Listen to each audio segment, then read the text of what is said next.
ओम नमः शिवाय फ्रेंड्स, हर हर महादेव। मैं एस्ट्रोलॉजर महक बजाज आपका बहुत बहुत स्वागत करती हूँ आपके अपने यूट्यूब चैनल पर। आज हम बात करेंगे केतु देवता जब कुंडली के 4th हाउस में आएंगे तो किस तरह के रिजल्ट्स यहाँ पर आपको मिलने वाले हैं।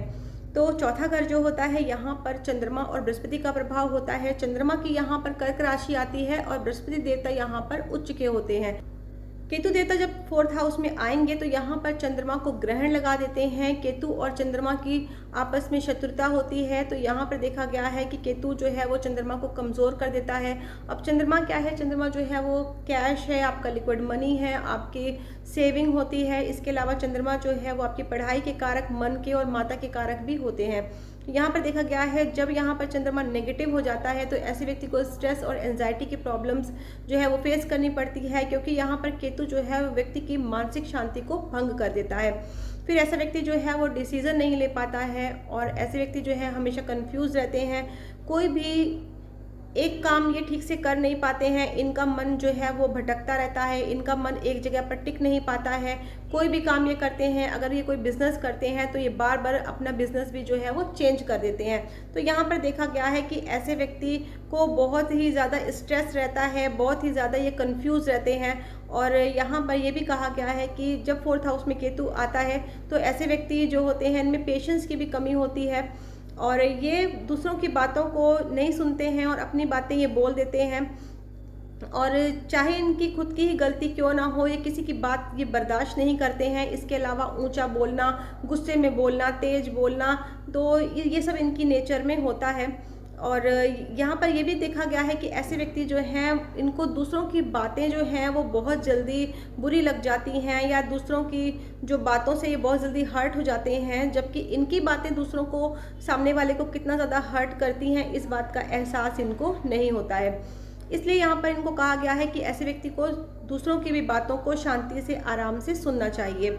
और 4th हाउस में जब केतु आता है तो यहाँ पर ये भी कहा गया है कि ऐसे व्यक्ति को अपने घर से दूर, अपने निवास स्थान से दूर जाकर कोई भी काम ये करते हैं तो इनको उस कार्य में बहुत ज़्यादा तरक्की मिलती है, क्योंकि ऐसे व्यक्ति अपने घर में जो है वो बहुत ज़्यादा नेगेटिव फील करते हैं। अपने घर में ही इनको अच्छा महसूस नहीं होता है, अच्छा फील नहीं करते हैं, जबकि ये घर से बाहर रहते हैं तो ये बहुत ही अच्छा फील करते हैं।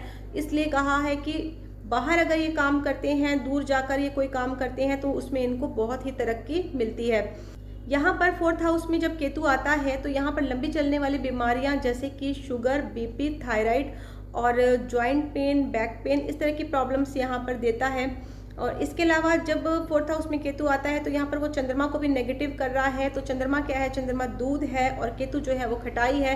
तो दूध में जब खटाई गिरती है, कोई खट्टी चीज़ गिर जाती है तो दूध जो है वो खराब हो जाता है। तो फिर यहाँ पर देखा गया है कि केतु 4th हाउस में आता है तो चंद्रमा नेगेटिव हो रहा है, उस वजह से व्यक्ति को स्ट्रेस, एंजाइटी, रात को ठीक से नींद ना आना, इस तरह की प्रॉब्लम्स भी जो है व्यक्ति को फेस करनी पड़ती है। तो इसलिए यहाँ पर ऐसे लोगों को कहा गया है कि इनको घर में दूध का जो है वो नाश नहीं करना चाहिए, दूध को किसी भी तरह से वेस्ट नहीं करना है। अगर आप दूध घर में गर्म करते हैं तो दूध को आपने बाहर गिरने नहीं देना है, दूध जो है बाहर गिरना नहीं चाहिए। दूध को आप फाड़ कर आपने पनीर नहीं बनाना है, आप मार्केट से लाकर पनीर जो है वो यूज़ कर सकते हैं, क्योंकि अगर आप ऐसा करते हैं तो उसका जो नेगेटिव इफेक्ट है वो आपकी मानसिक स्थिति पर पड़ता है। तो यहाँ पर ये भी कहा गया है जब 4th हाउस में केतु आता है तो ऐसे व्यक्ति के घर में पुत्र संतान की अपेक्षा पुत्रियाँ जो हैं वो अधिक होती हैं।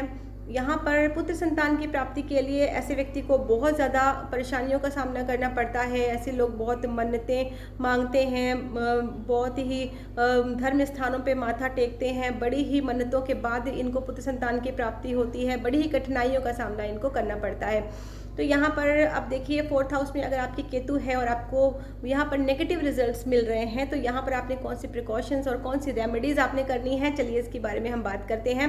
तो सबसे पहले यहाँ पर आपने अपने चंद्रमा को ठीक करना है। चंद्रमा को ठीक करने के लिए क्या करना है? आपने अपनी माता की केयर करनी है, माता की आप रिस्पेक्ट करें, माता की आप अगर रोज़ आप पैर छूकर आशीर्वाद लेते हैं तो यहाँ पर आपका चंद्रमा जो है वो बहुत ही ज़्यादा मजबूत हो जाएगा। इसके अलावा अगर आपको यहाँ पर पुत्र संतान की प्राप्ति में दिक्कतों और परेशानियों का सामना करना पड़ रहा है तो यहाँ पर फिर आप बृहस्पति से संबंधित चीज़ें जो होती हैं जैसे कि चने की दाल, हल्दी, केसर, इन चीज़ों का आप दान करें तो उससे भी आपको यहाँ पर बहुत ही अच्छे रिजल्ट्स मिलते हैं।